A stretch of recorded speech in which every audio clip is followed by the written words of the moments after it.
My husband forbade me from opening the basement safe. After he died, I cracked it open and found evidence I never knew. Under the heavy ceiling of that church hall, I sat in the farthest corner, folding my hands, trying not to be seen, even on the day of my husband's funeral. People came in black, whispered condolences, dabbed their eyes with silk handkerchiefs, but no one looked at me. Not one person came to ask how I was holding up, not even my own son. They say he died in his sleep, peacefully. That's what the doctor signed off on, but I knew better. He didn't die with peace. He died with rage stuck in his throat. And I, his wife of 40 years, wasn't allowed to sit near his casket. They sat me in the kitchen. That's where I watched my husband's body leave the house. Through the narrow gap of the swinging door between the pantry and the hallway. Better keep her out of sight, my daughter-in-law muttered, not quietly. She's just going to start moaning for attention. My granddaughter leaned in closer and whispered, Mom, why's Grandma sitting out here like a stray dog? It's so embarrassing. Another guest, I didn't even know her, looked me up and down, then asked where she could hang her coat. She thought I was the maid. I didn't answer. I just kept hearing his voice, over and over, like the creaking of an old floorboard no one bothers to fix. Don't ever open that basement safe. It's not for women, especially not for a black woman like you. That's what he told me. Not once, but 100 times. The basement was his world, he said. Mine was the kitchen. Then my son walked in, still dressed in his crisp black suit. He didn't look at the casket, didn't glance toward me. He walked straight across the hall, pulled out a folder, and dropped it onto the table in front of me, like it was a bill overdue. Sign here, Mom. I looked up. He didn't blink. This is the house transfer. You've lived here long enough. Dad paid for it. You just occupied it. Time to move on. I didn't reach for the pen. I just looked at him, really looked at him, and that's when he hissed through his teeth, eyes burning. You've done nothing for this family. You were a mistake. You think Dad ever wanted to stay? You think you were more than a one-night accident that ruined his life? He leaned in close, and I could smell the cologne he wore on his wedding day. Dad told me, you were a leech, a mouth to feed. You trapped him. If it weren't for your pregnancy, he'd have had a real life. Not this pitiful joke. You're nothing but a shadow. A maid who got a wedding ring. I felt every word like a slap across my face, but I didn't let my hand tremble. I looked into his eyes, and I didn't flinch. Because I remembered the last night his father spoke. It was 1 week ago. The house smelled like whiskey and sweat. He stormed into the kitchen, shirt halfway unbuttoned, eyes bloodshot, breath reeking of poison. You disgusting slut, he spat. You ever go near that basement safe, and I swear to God, I'll bury you in there myself. I didn't speak. I had learned long ago that speaking only made the blows worse. But that night, he didn't slap me. No, he did something more theatrical. He threw the entire glass bottle of Jack Daniels. It hit my forehead, shattered. I felt the sting, the warmth, and then the silence. Blood pooled near my temple as I slumped against the sink. My son found me there. He looked down, not horrified, not angry, just shrugged. Serves you right, he said, and walked away. No hospital, no help. I bandaged my own wound, cleaned the broken glass, mopped up the blood before the morning. That's when I knew. I was utterly alone in this. Alone with a basement I had never entered, a safe I had never touched, a marriage I had never truly understood. I had been forbidden from that safe for 40 years, told it was for men's business, that it had tax files, firearms, maybe even gambling debts. I had always assumed there was something sinful down there, but never anything about me. And yet, that safe was always locked, always guarded. It took me 4 decades to realize the only prison in this house wasn't the basement. It was my silence. So the night after the funeral, I stood at the top of the basement stairs, hand on the railing, heart full of something I hadn't felt in a long time. Resolve. Because if you feel justice deserves celebration, smash that hype button. Let us keep stories like this alive, echoing far, far away. Your support helps us bring understanding and love to those who deserve it. Thank you so much. Keep listening. I walked down into that basement. I opened the safe. And in that moment, quiet, cold, alone, I lost my husband for the second time. I used to be loved, truly, deeply loved. Not the kind of love that needs to be shouted from rooftops or plastered on greeting cards, but the kind that makes you feel seen. David saw me. Not as a black girl in a white town, not as a maid's daughter, not as a charity case. He saw me as a woman, as his woman, his black pearl, he used to whisper, brushing my cheek. The rarest jewel I've ever held. Back then, I was 19, he was 23. We met at the small corner library where I volunteered, sorting returned books and dusting shelves no one touched. He came in every Tuesday for books he never finished. We started with stolen glances, then shared smirks, then conversation. A month later, he brought me a single gardenia and told me he'd never met anyone like me. Our love was quiet but fierce. We knew the world wouldn't be kind, but we didn't care. His father threatened to cut him off. His mother refused to attend our wedding. At our ceremony, there were more empty chairs than full ones. I wore a borrowed dress and a trembling smile. But I believed we had each other, and that was enough. For a little while, it really was. The first few weeks were tender. He'd kiss my forehead every morning before work. He'd rub my shoulders when I cooked. We'd lie in bed and talk about our future, children, a small home by the sea, a garden I could tend barefoot. He made me feel safe. But then came the silence. First, it was forgetting to kiss me goodbye. Then, not coming home for dinner. The smell of whiskey on his clothes, the flash of anger in his eyes. He'd toss his keys onto the floor and bark, "What the hell is this slop?" Even when I made his favorite dish. I remember the first time he slapped me. We were 3 months married. He'd misplaced a client folder and blamed me for moving it. I told him I hadn't touched it. "Don't lie to me, you black bitch," he snarled, and the back of his hand met my cheek. The sting wasn't just physical, it was betrayal. This was the man who had once knelt to kiss my feet. He cried afterward, begged for forgiveness, said he was drunk, stressed, confused, and like a fool, I believed him. It didn't stop there. The slaps turned into punches, the insults into long rants that spilled through walls and across holidays. He'd humiliate me at dinners. She burned the roast again. He'd laugh to his friends. But what can you expect from a woman who barely had running water growing up? His mother adored those moments. She'd smirk at me with smug satisfaction, saying, "Told you, son, that kind only brings shame." Sometimes she'd whisper things to me when we were alone. "He married down," she'd say. "It's only natural he regrets it." I never told anyone. Who would I tell? The police in our town looked like her brothers. The pastor said marriage was sacred and private. Even the women at church said, "You should be grateful you have a man at all." I convinced myself it was a phase, that the David I loved was still in there, somewhere, behind the liquor and the bruises and the hate. I prayed for him. I cooked his meals just right. I smiled when he walked in the door. I did everything a good wife was supposed to do. But he never came back. Because he wasn't David. Not the man I married. Not the man who called me his black pearl with a tremble in his voice. Somewhere deep down, I always felt it. There was something missing behind his eyes, a gap in memory. A subtle change in how he held his fork. The way he once said he hated jazz when I knew David used to hum Coltrane in the shower. I ignored it. Because acknowledging it meant accepting something unthinkable. That I had shared a bed with a stranger. That I had built a life, suffered beatings, borne a child with a man who had stolen someone else's name, someone else's face, someone else's soul. It wasn't until I opened the basement safe that I understood the truth. And when I saw what was inside, I didn't just lose my breath.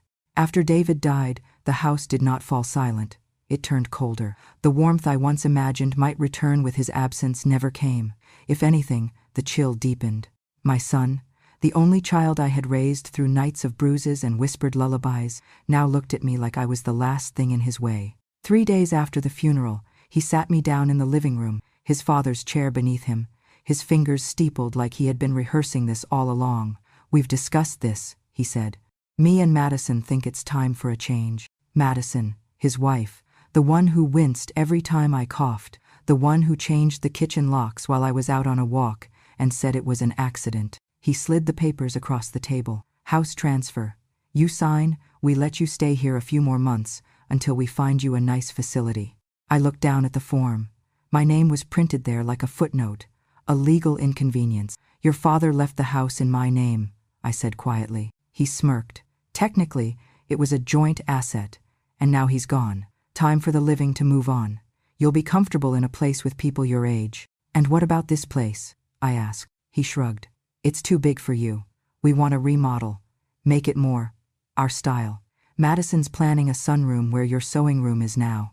I said nothing. because I knew if I spoke, my voice would shake, and I would not give him that. He leaned back in the chair, loosened his tie, and added, "Of course, if you make this difficult, things can get messy. Guardianship hearings, medical evaluations. I mean, you're not as sharp as you used to be, are you?" I knew what he was doing. Gaslighting, dehumanizing, the same game his father played, only now dressed in legal language and veiled threats. And through it all, the basement door remained locked. The key had never been given to me. It had hung on David's key ring like a relic of power, something sacred and hidden. Even when we were newlyweds, he'd said, "That part of the house is mine. You've got the kitchen, the laundry, the guest room. Let a man keep one thing for himself." The door was thick oak, reinforced, unpainted, unlike the rest of the trim. It creaked like it held secrets in its joints. Every time I passed it, something inside me stirred, a low whisper of curiosity and dread. Once, years ago, I tried to jiggle the handle while he was out. The key wasn't hard to find, but the moment I turned it, he came storming in from nowhere, like the devil himself had sniffed my intention. He yanked the key from my hand and growled, "Do that again, and I swear you'll regret ever stepping foot in this house." After that, I never tried again. Not out of fear, though there was plenty of that, but because I was tired of hoping there was something good behind that door. I chose to believe it was empty, that it held nothing but boxes and old tools, that it didn't matter. But after his death, it mattered more than ever, because now my son stood in the same spot, saying the same words. "That room isn't for you, Mom," he said as he caught me glancing at the door one afternoon. "Dad told me, that safe's got nothing in it for you, nothing you'd understand." And I wondered, how did he know what was in there? He had never been allowed in either, or so I thought. I started noticing things, times when he'd disappear for an hour, when the key ring was missing from its usual place. One morning I found dust displaced on the basement doorknob, fingerprints not mine. Something was being hidden, not just from me, but from the world. And yet, I was still expected to mop floors, cook meals, wash sheets. At 78 years old, I was once again the unpaid servant of a house I built with my own hands. The woman who birthed the man now plotting to take her life apart, one signature at a time. I wasn't allowed to have opinions. If I mentioned the past, they called it rambling. If I asked about the bills, they said it was being controlling. If I spent too long in the backyard, they said it was unsafe. It was as if my memories had become a threat. My silence wasn't enough anymore. Now, they wanted my obedience. One night, I overheard Madison on the phone. "Once we get her into the home, we'll finally redo the basement. Can't wait to see what's behind that damn safe. Must be something big for the old man to guard it like a dragon." That was the moment something inside me snapped back into place. For years, I had convinced myself that whatever was behind that door wasn't mine, that I had no right to know, that it was safer not to dig. But now I understood. I was never meant to know, because I was always supposed to stay small, stay grateful, stay silent. That basement wasn't just off limits. It was a vault for everything they never wanted me to remember. And I was done forgetting. I had survived beatings, betrayal, and a marriage built on lies. I had bent my back until it curved like the crescent moon, just to keep peace in a house that never offered me shelter. But I wasn't bending anymore. Not for them. Not for secrets. Not even for fear. The night I finally touched the basement doorknob again, it was not curiosity that drove me. It was something far sharper. Resolve.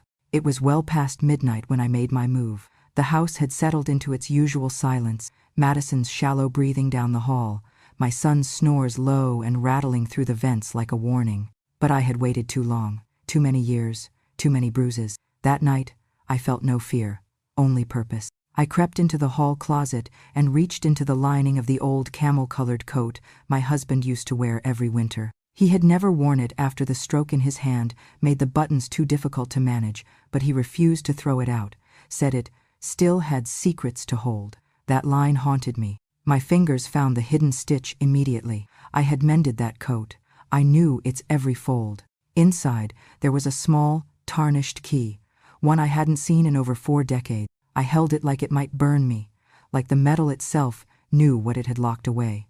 I went downstairs, heart steady for the first time in years. The floorboards moaned beneath me, the same way they always did, but tonight, I didn't flinch. I turned on the basement light, The yellow bulb flickered to life, casting long shadows across the stairs. The safe sat there, where it always had, embedded in the concrete wall like a steel heart. I knelt. My knees cracked, my hands trembled as I slipped the key into the lock. Click. It opened with a sigh, as if the house itself had been holding its breath.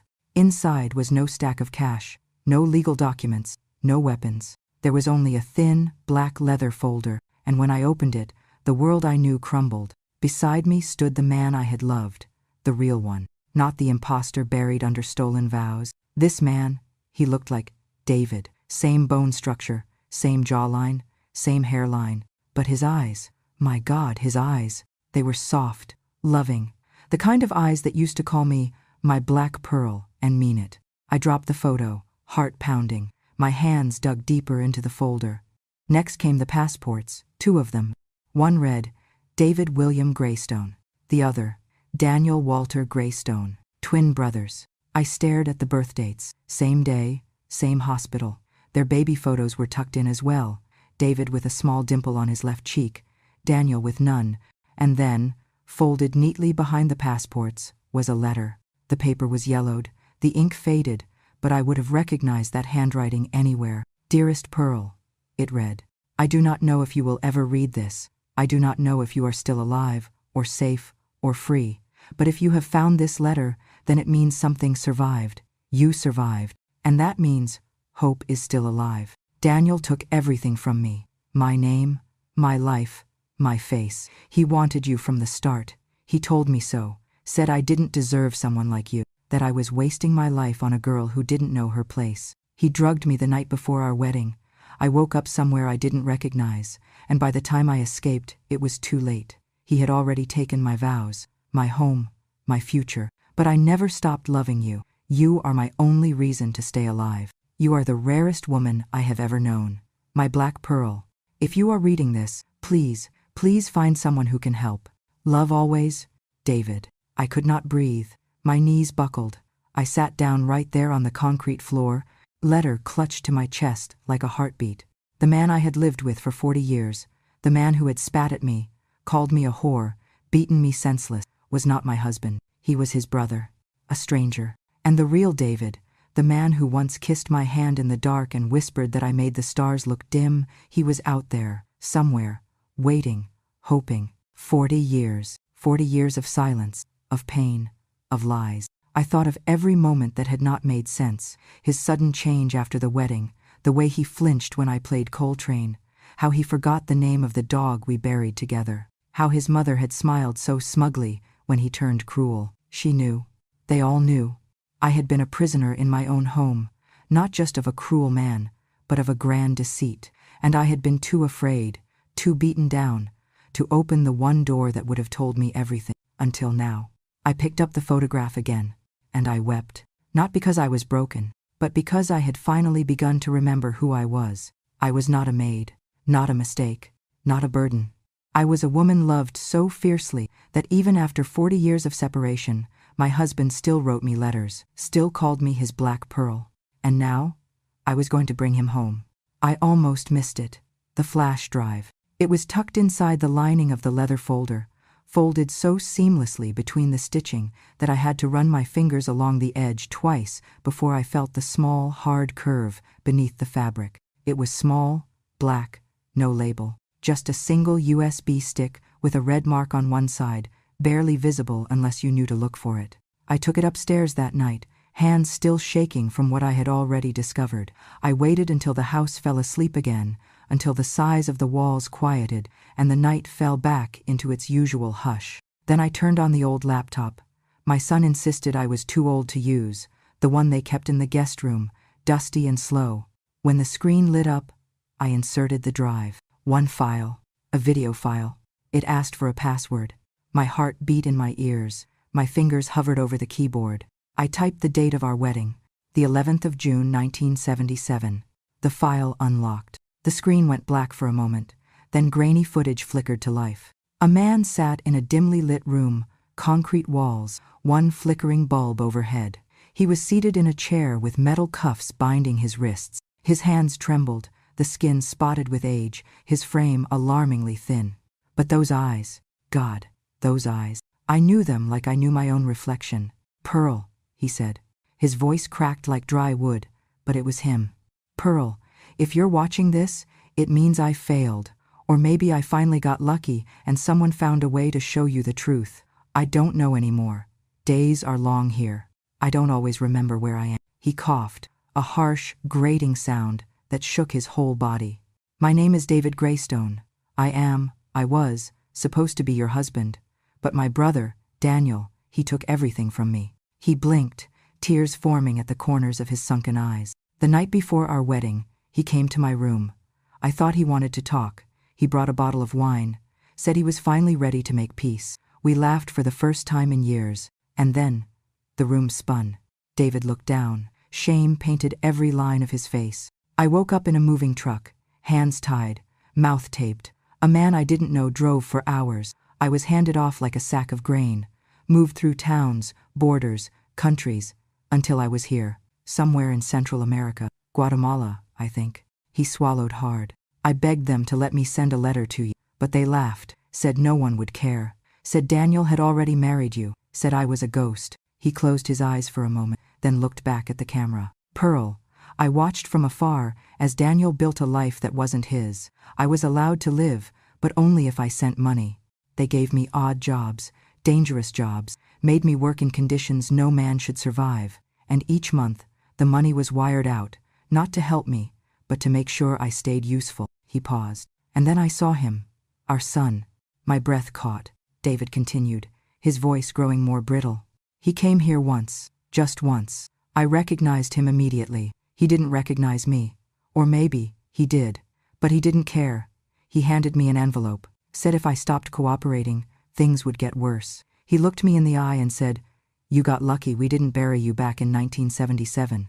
I covered my mouth with both hands. My own child, David whispered, used me like a resource, like a cash machine.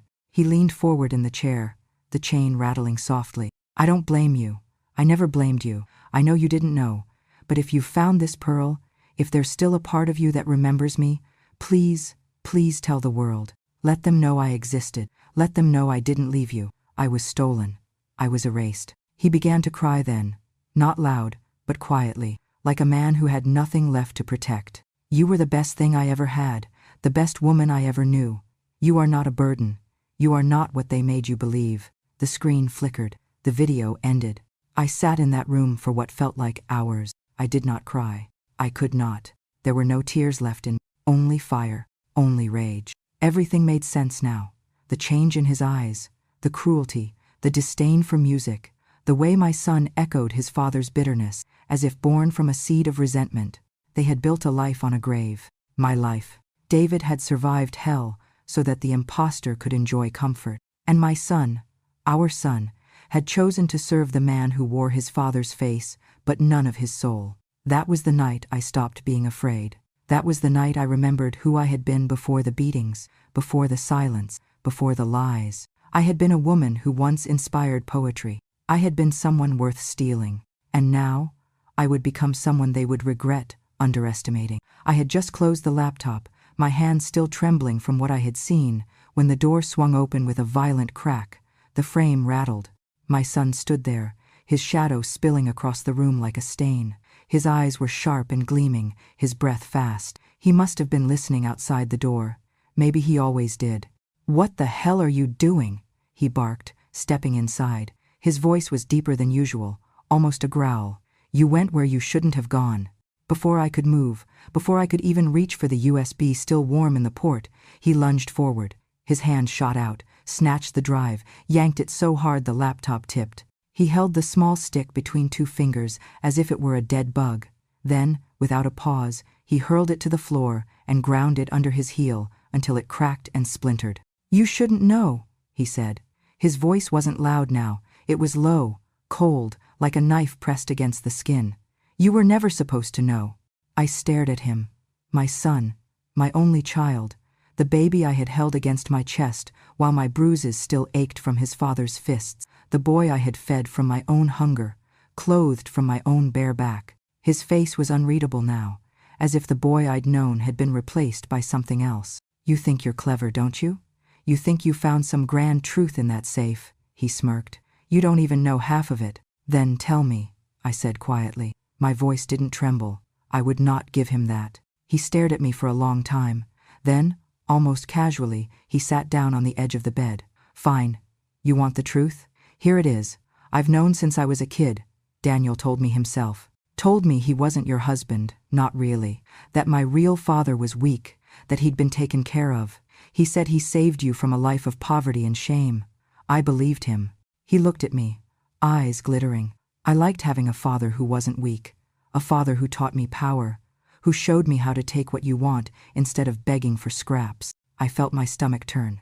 You knew David was alive, I whispered. You knew he was alive all these years. He tilted his head. Alive, dead, what's the difference? He was gone, and he was useful. He worked, he sent money. Daniel made sure of that. You had a roof over your head. I had schooling. We built a life built on betrayal, I said, on vows that were never his to take. He leaned closer. Don't get righteous now, Mother. You played along. You kept your mouth shut. You loved your big house, didn't you? I stared into his face and saw nothing of David. Nothing of the man who once held me like I was precious. I saw only Daniel's shadow, coiled around the boy like a vine, twisting him until he was something unrecognizable. He exhaled slowly. You know what the plan was, right? Before Daniel died, we were going to renovate the basement, turn it into a studio, but not before you took a little trip down there yourself. My heart stopped. What do you mean? He smiled. A thin, cruel smile. I almost put you there myself. Lock you in. A small fire maybe. Old wiring. Everyone would think the old lady got careless. A tragic accident. Insurance pays out. House goes to me. Daniel gets his cut. Clean. Simple. He stood, looming over me. But then the old man dropped dead. Stupid.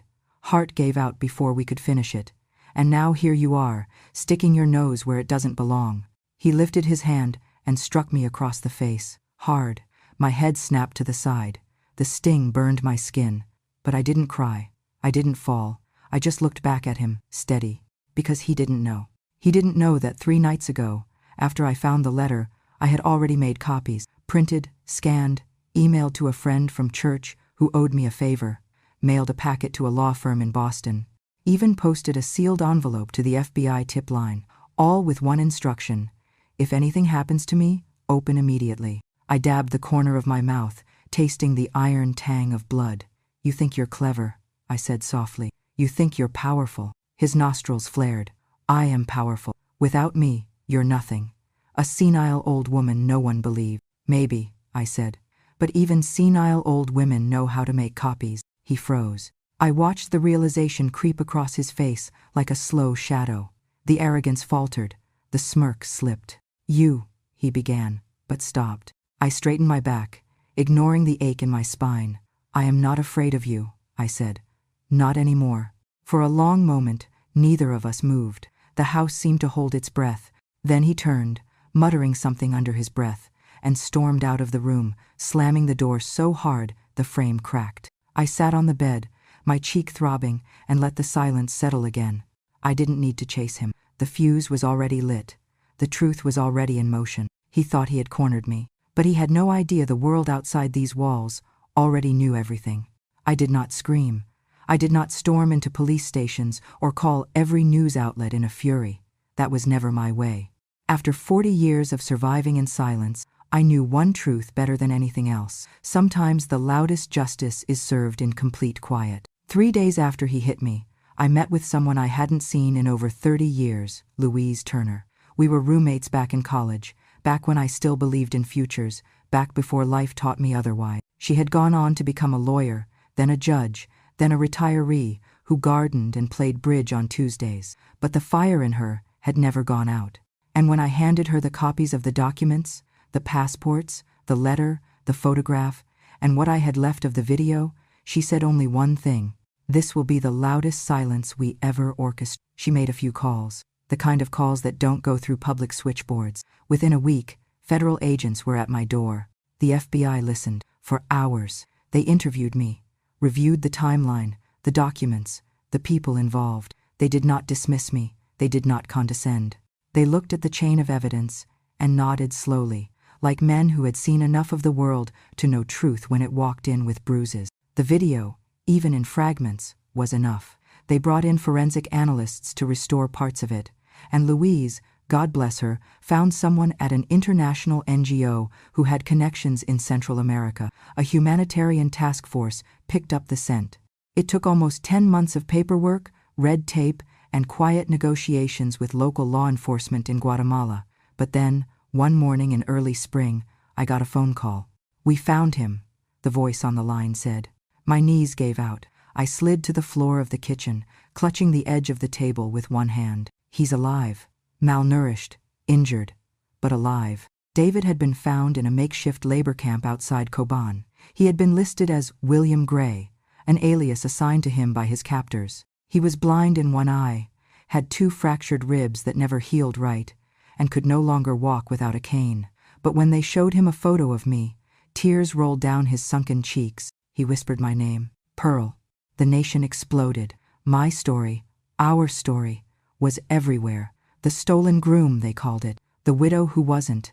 A lifetime of lies. Newscasters debated our case across network. Pundits speculated. Activists rallied. Survivors came forward with similar tales. And when the trial was finally set, the courthouse looked like a media circus. The prosecution had everything. My son's travel log, bank transfer, voice messages, insurance papers he'd signed. A half-finished email draft on his laptop where he outlined the accidental fire that would explain my disappearance. He was indicted for conspiracy to commit murder, insurance fraud, and aiding and abetting kidnapping across international borders. His defense team tried to claim diminished capacity, emotional manipulation, ignorance, but the jury saw through it.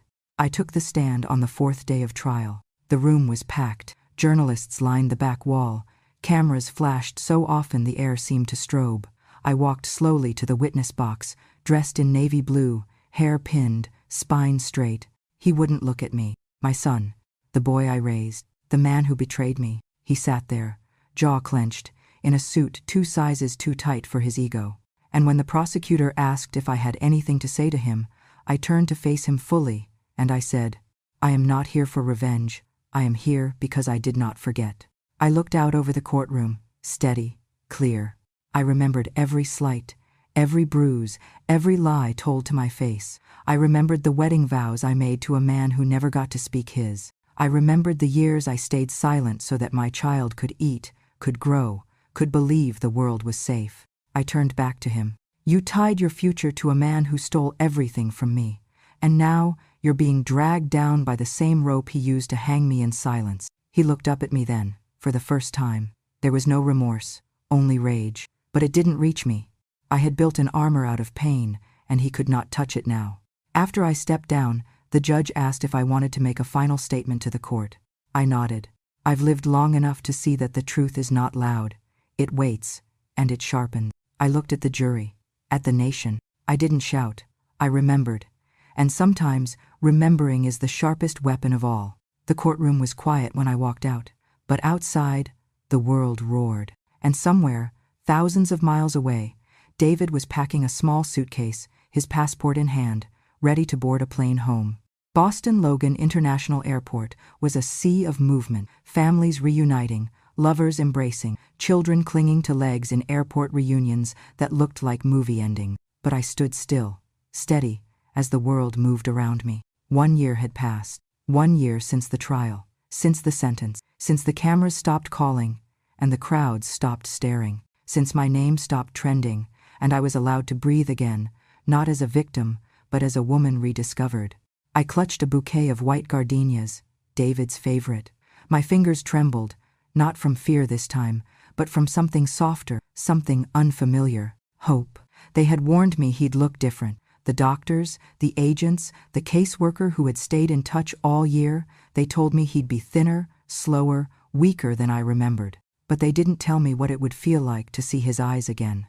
The glass doors slid open with a soft whoosh, and there he was. David. My David.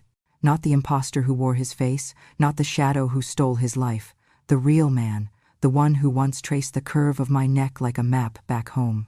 The one who had called me his black pearl and meant it with every breath. He emerged carefully, each step measured, leaning on a cane, shoulders bowed by time. But when he looked up, when his eyes found mine, the world stopped moving. It was the same gaze from all those years ago in the library aisle, the one that undressed my fears and clothed me in belonging. There was age in it now, and pain, but underneath it all, there was still love, undimmed, undoubted. He paused 10 feet away. I took a breath that felt like my first in decades, and then he whispered, barely loud enough to reach me, but I heard it like thunder. Because of you, I kept going. I kept hoping. I kept breathing.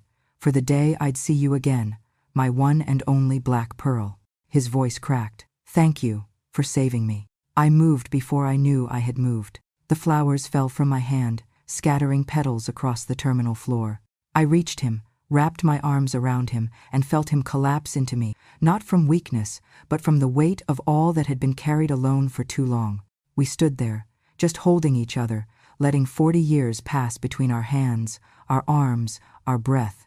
No cameras, no reporters, no more lies, no more basement doors or safe locks or whispered threats in the middle of the night. Just the two of us. Older, yes, broken in places, but not destroyed. He pulled back just slightly to touch my face. You haven't changed, he said. I laughed, wet with tears. You liar. I had to lie, he said, smiling softly. I need one more chance to be your husband. You already are, I said. You always were. We left the airport hand in hand. There was no grand parade, no flashing lights, just a cab driver who smiled at us like he knew, like he understood. Back at home, I had cleared the guest room, made it his, filled it with soft blankets and his old record. I made his favorite soup that night, the one he'd always asked for on Sundays. And as we sat at the kitchen table, across from one another, he reached out and placed his hand over mine. This time, he said, we live for us, and we did. No more hiding, no more surviving. We planted gardenias in the backyard. We listened to jazz at dusk. We read together in silence, and I learned to rest my eyes with peace in the house I had once feared. And when people asked about us, I didn't tell them the whole story. I just said, we waited. But now, we're home. Because some love stories are born in fire, some are buried in silence, and some are stolen, only to be found again. Too late, some might say.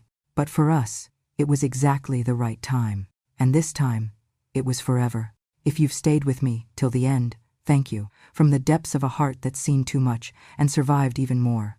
This wasn't just a story about betrayal or even justice. It was about how love, real love, endures, even when it's buried, broken, or stolen, and how silence, when kept too long, becomes the sharpest weapon in the hands of the forgotten.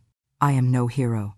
I'm just a woman who remembered. If this story moved you, if it reminded you of someone who was silenced too long, someone who deserves to be seen, then please, subscribe to Grandma True Stories, because the world has heard enough from the loudest voices. It's time they listen to the quiet ones, the ones who never forgot. Hit that subscribe button. Share this with someone who needs to know. Wisdom doesn't shout, it remembers. And here, we remember everything.